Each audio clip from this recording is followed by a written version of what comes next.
You're watching a Highwire Media podcast. Welcome to the final episode of this season's True Crime Never Sleeps Beyond Borders series. This week we're diving into the Duquesne Spy Ring from World War II. Before we do that, of course, give us your thoughts in the comment section below as we go through this story. And of course, let me know any other topics you want covered in future episodes. And with that, let's dive in. Espionage stories often invoke images of shadowy figures, slipping coded notes into hollowed-out volumes or clandestine meetings beneath street lamps. Yet the saga of the Duquesne Spy Ring transcended these tropes and struck at the very core of America's industrial and military prowess. Between 1937 and 1941, 23 individuals, mechanics, engineers, grocers, academics, operated under the direction of South African adventurer Fritz Joubert Duquesne, funneling naval blueprints, munition designs, and troop movement schedules to Nazi Germany. What began as isolated assignments at steel mills and shipyards evolved into the largest espionage network ever prosecuted by the FBI. Its undoing came not from dramatic shootouts, but through the quiet courage of one double agent, William Sebold, and the Bureau's mastery of wiretaps, hidden microphones, and rapid cryptanalysis. This narrative is going to take you deep into the heart of the operation, into Pittsburgh laboratories, Dayton machine shops, and Brooklyn apartments, revealing how ordinary Americans become both pawn and pawn master in a global intelligence chess match. By 1937, Europe teetered on the brink of another cataclysm. Adolf Hitler's reoccupation of the Rhineland in 1936 and the Anschluss with Austria in 1938 shattered the Versailles Settlement. Western democracies offered only verbal protests as German forces marched unchecked. In September 1938, the Munich Agreement ceded the Sudetenland to Nazi Germany in a misguided bid for peace, betraying Czechoslovakia and emboldening Hitler's ambitions. Across the Atlantic, American shores felt insulated, yet not immune. The scars of World War I ran deep. Congress passed a series of neutrality acts 1935, 36, 37, that banned arms sales to warring nations and forbade American vessels from carrying munitions. Newspaper editorials frequently invoked the merchant of death myth, blaming arms manufacturers for World War I's carnage. Polls in 1931 showed roughly 75% of Americans opposed any overseas military involvement, and the America First Committee, founded in 1940, boasted more than 800,000 members at its peak. Still, beneath the veneer of isolationism, a small cadre of officials sensed a looming danger. Industrial titans like Bethlehem Steel and innovators at companies such as Pratt & Whitney were developing technologies, hardened armor plating, torpedo guidance systems, and precision optical equipment that represented a vast quantum leap in military capability. J. Edgar Hoover, who had led the Bureau of Investigation since 1924, and shepherded its transformation into the FBI in 1935, quietly adapted his agency for counterintelligence. Though Congress had not explicitly granted the Bureau statutory authority over espionage, Hoover expanded fingerprint and forensic labs, hired cryptanalysts to learn code breaking, and tested early wiretaps in sensitive cases. By late 1937, he warned colleagues that if we permit foreign agents to roam at will, the safety of our nation is at risk. Little did anyone know how prescient his caution would prove when Nazi spies stepped onto American soil. Fritz Joubert Duquesne's odyssey from South African Veld to American espionage mastermind spanned decades and continents. Born in 1877 in the Cape Colony, he joined the Boer Commandos as a teenager, waging elusive guerrilla raids against British supply lines during the Second Boer War. His daring exploits, once slipping a Colt revolver into prison cells or masquerading as an officer to evade capture, earned him the name the Black Panther.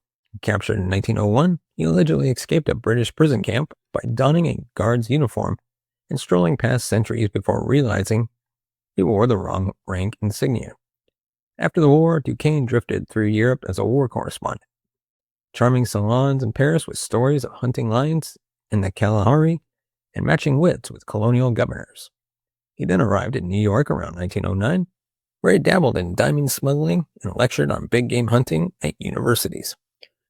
Newspaper accounts from the era paint a flamboyant figure, a monocle glinting over a sharp gaze. a riding crop at his side, and boar hunting anecdotes more fitting for pulp fiction than polite society. By the mid-1930s, Germany's military intelligence arm sought seasoned operatives with anti-British credentials. Duquesne's reputation as an audacious escape artist and his disdain for the British Empire made him an ideal candidate.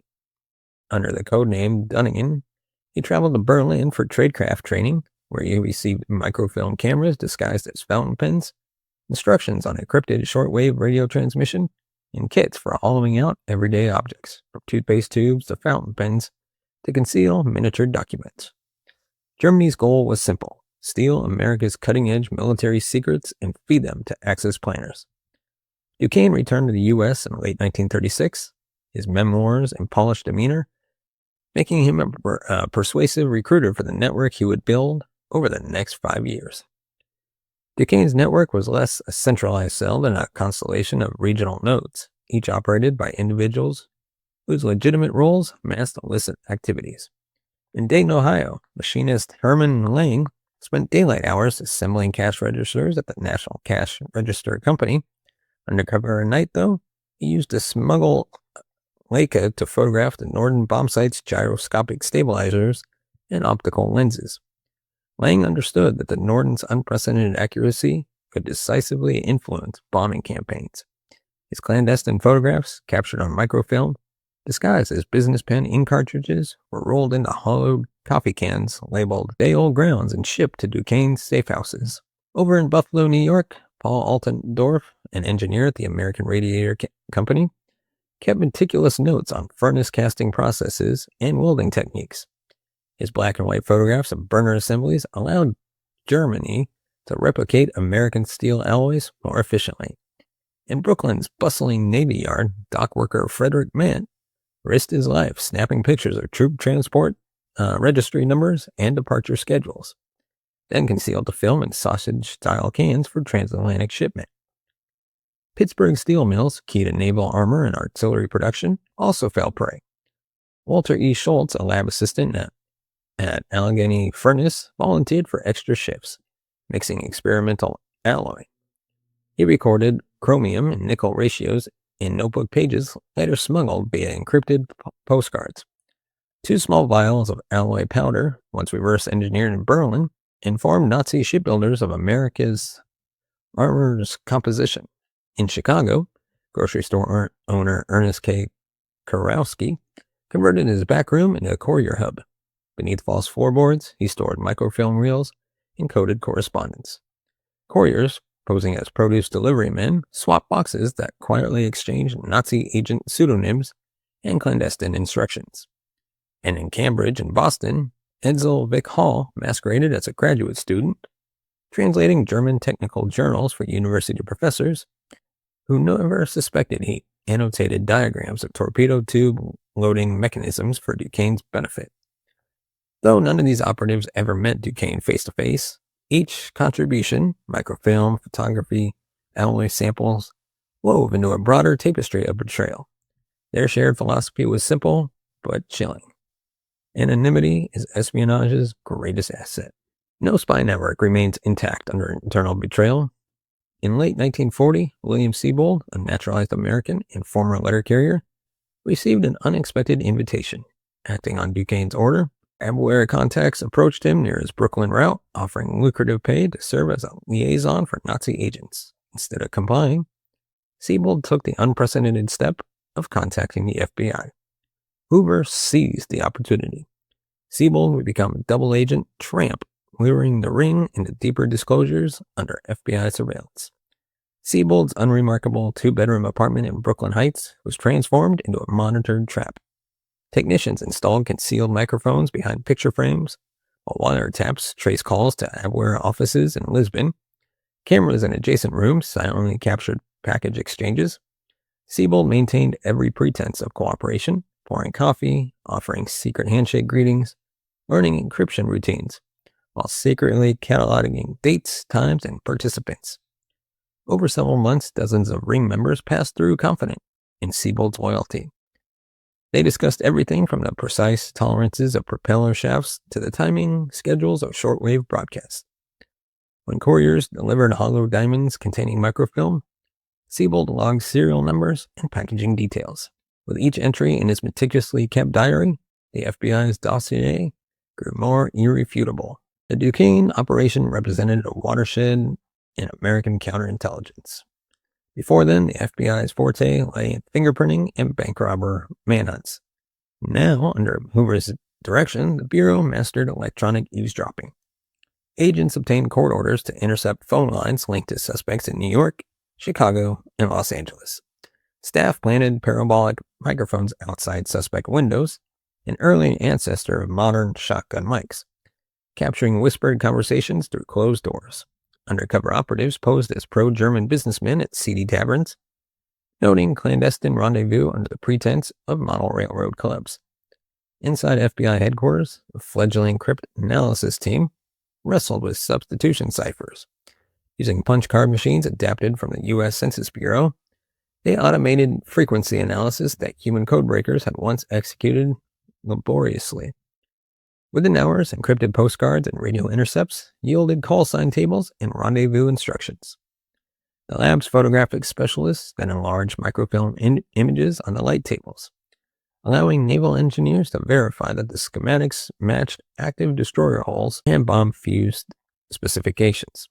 This convergence of human surveillance, electronic snooping, and rapid decryption forged the FBI's identity as America's premier domestic intelligence agency, instead of template for the OSS, CIA, and NSA that would follow. At dawn on Saturday, June 28th, 1941, the culmination of months of clandestine work fell into place. Codename Operation Brazen Ring, over 100 plainclothes agents executed synchronized raids across 7 cities.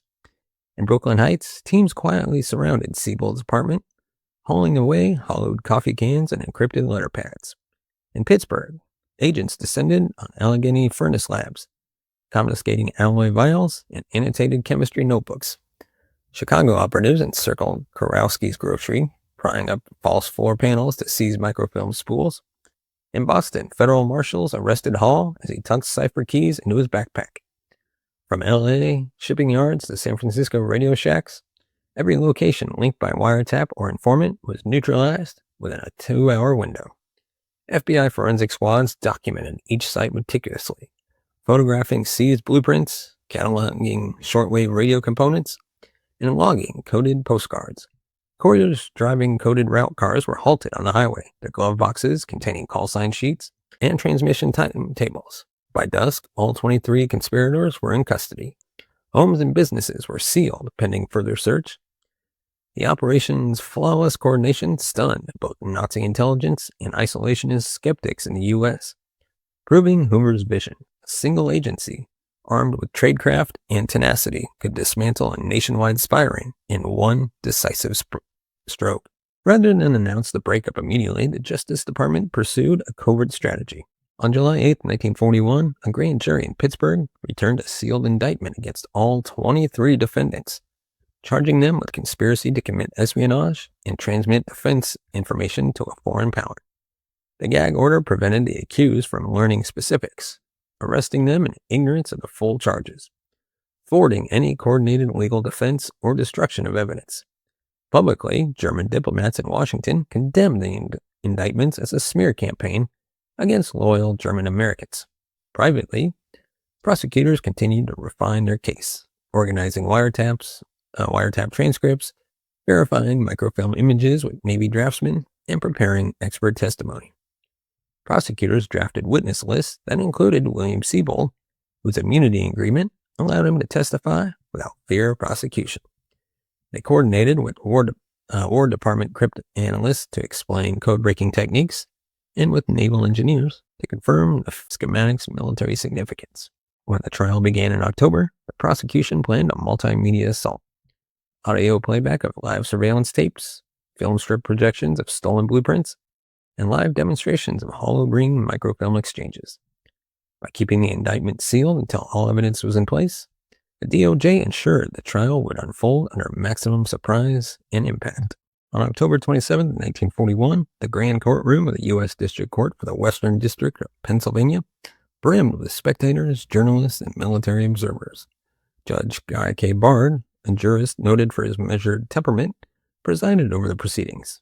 U.S. Attorney Thomas McBride opened with a cinematic flourish. The lights dimmed as wiretap snippets crackled through the speakers, revealing conspirators' voices plotting in hushed German accents.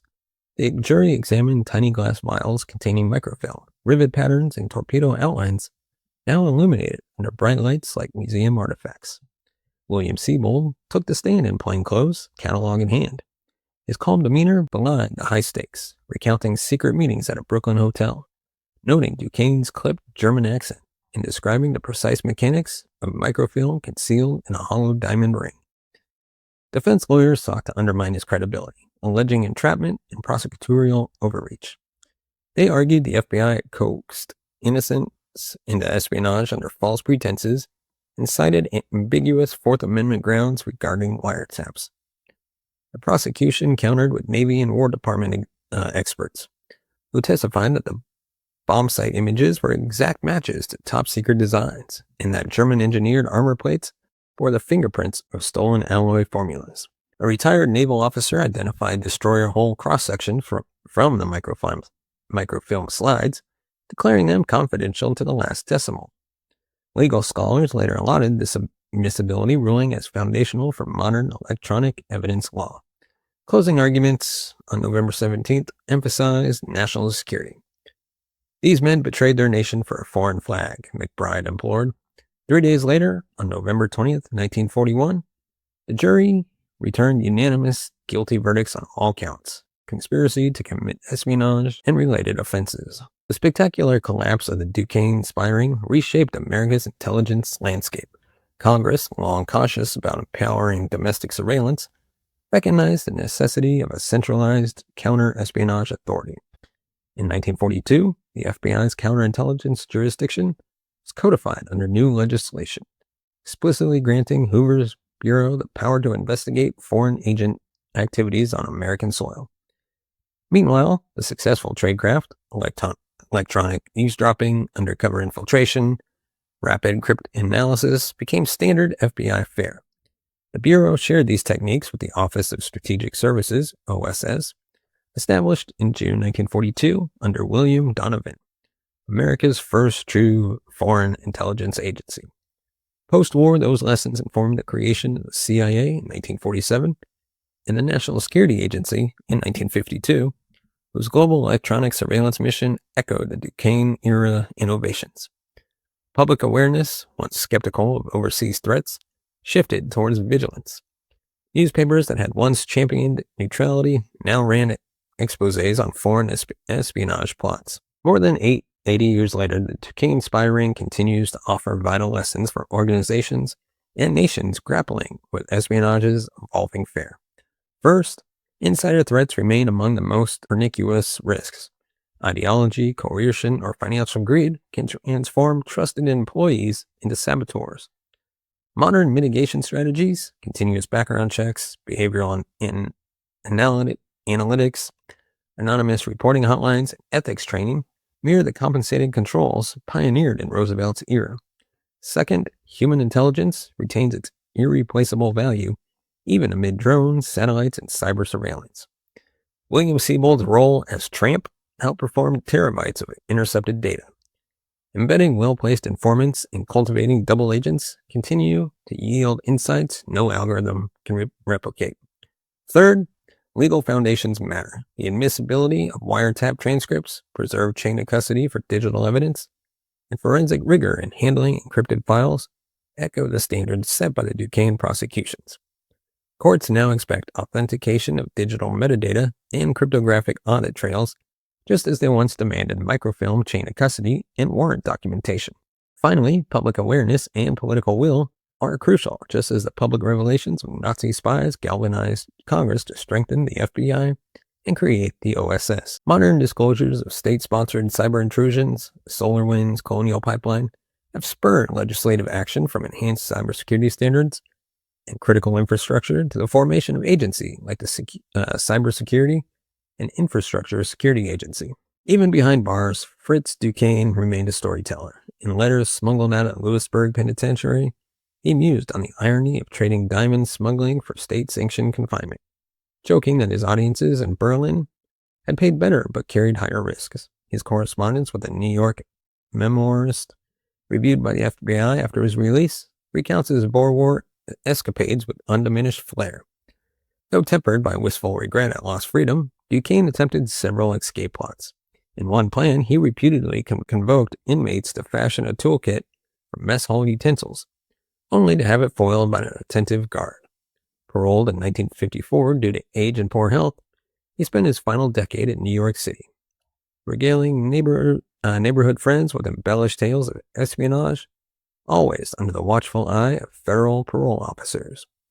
When he died in 1956, media obituaries commemorated not only his daring, but also his role in one of America's greatest counterintelligence victories. The story of the Duquesne Spy Ring, woven from African-built exploits, Pennsylvania steel mill labs, Brooklyn apartments rigged with hidden microphones, and Pittsburgh courtrooms echoing with wiretap recordings, stand as an enduring testament to the interplay of human daring and institutional diligence. Fritz Duquesne's vision of reshaping the balance of power with stolen secrets met its match, not in martial force, but in the meticulous work of one double agent in the FBI's emerging tradecraft. The synchronized raids of June 28th, 1941 unmasked amateur operatives of remarkable cunning, catalyzing a transformation in America's approach to intelligence that birthed the OSS, CIA, and NSA. As modern threats migrate to cyberspace, where data breaches, ransomware, and AI-driven espionage loom large, the Duquesne affair remains a blueprint. Unwavering diligence, bolstered by human intelligence, technological innovation, and legal rigor, remains the truest shield against espionage. In a world of perpetual tension, that lessons endures. Excuse me. Now, let me know your thoughts on this spy ring in the comment section below.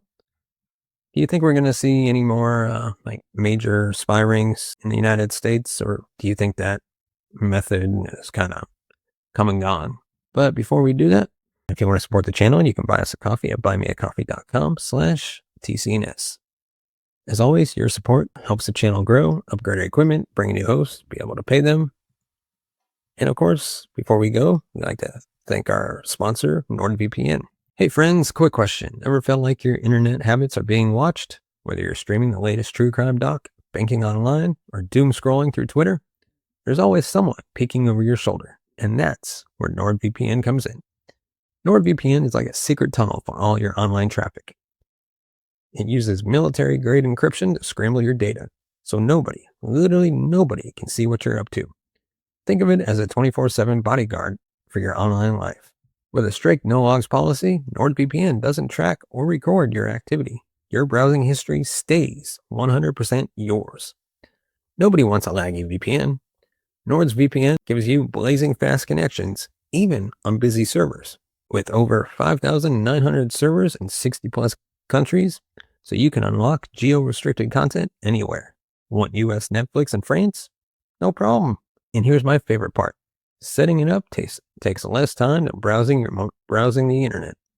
Download the app, click Quick Connect, and boom, you're protected. Plus, you can secure up to 6 devices simultaneously. Your laptop, phone, tablet, heck, even your smart fridge if you want. Right now, NordVPN is offering my viewers up to 72% off and 4 extra months free on their 2-year plan. Just use the link in the description to grab this deal. It's risk-free too with a 30-day money-back guarantee. So if you care about your privacy, love fast streaming, or just want peace of mind online, NordVPN has you covered. Give it a shot, and surf with confidence. Thanks to NordVPN for sponsoring this video, and thank you for watching. We'll see you in the next one.